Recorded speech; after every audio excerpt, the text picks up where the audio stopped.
Livre de la Genèse, chapitre 9. Dieu bénit Noé et ses fils et leur dit « Soyez féconds, multipliez et remplissez la terre. Vous serez un sujet de crainte et d'effroi pour tout animal de la terre, pour tout oiseau du ciel, pour tout ce qui se meut sur la terre et pour tous les poissons de la mer. Ils sont livrés entre vos mains. Tout ce qui se meut et qui a vie vous servira de nourriture. Je vous donne tout cela comme l'herbe verte. Seulement, vous ne mangerez point de chair avec son âme, avec son sang. Sachez-le aussi, je redemanderai le sang de vos âmes, je le redemanderai à tout animal, et je redemanderai l'âme de l'homme à l'homme qui est son frère. Si quelqu'un verse le sang de l'homme, par l'homme son sang sera versé, car Dieu a fait l'homme à son image. Et vous, soyez féconds et multipliez, répandez-vous sur la terre et multipliez sur elle.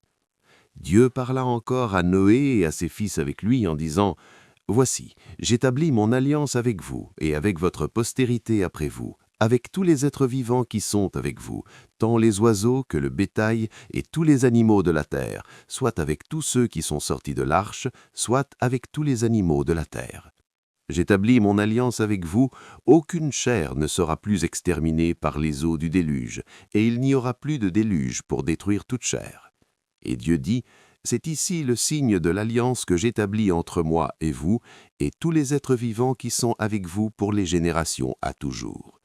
J'ai placé mon arc dans la nue, et il servira de signe d'alliance entre moi et la terre. Quand j'aurai rassemblé des nuages au-dessus de la terre, l'arc paraîtra dans la nue, et je me souviendrai de mon alliance entre moi et vous, et tous les êtres vivants de toute chair, et les eaux ne deviendront plus un déluge pour détruire toute chair. L'arc sera dans la nue, et je le regarderai pour me souvenir de l'alliance perpétuelle entre Dieu et tous les êtres vivants de toute chair qui est sur la terre. Et Dieu dit à Noé, « C'est ici le signe de l'alliance que j'établis entre moi et toute chair qui est sur la terre. » Les fils de Noé qui sortirent de l'arche étaient Sem, Cham et Japheth. Cham fut le père de Canaan. Ce sont là les 3 fils de Noé, et c'est leur postérité qui peupla toute la terre. Noé commença à cultiver la terre et planta de la vigne. Il but du vin, s'enivra et se découvrit au milieu de sa tente.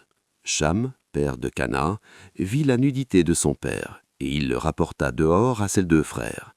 Alors Sem et Japheth prirent le manteau, le mirent sur leurs épaules, marchèrent à reculons et couvrirent la nudité de leur père. Comme leur visage était détourné, ils ne virent point la nudité de leur père.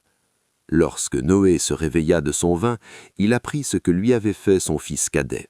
Et il dit, « Maudit soit Canaan, qu'il soit l'esclave des esclaves de ses frères. » Il dit encore, « Béni soit l'Éternel, Dieu de Sem, et que Canaan soit leur esclave. » Que Dieu étende les possessions de Japheth, qu'il habite dans les tentes de Sem, et que Canaan soit leur esclave.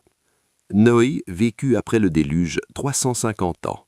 Tous les jours de Noé furent de 950 ans, puis il mourut.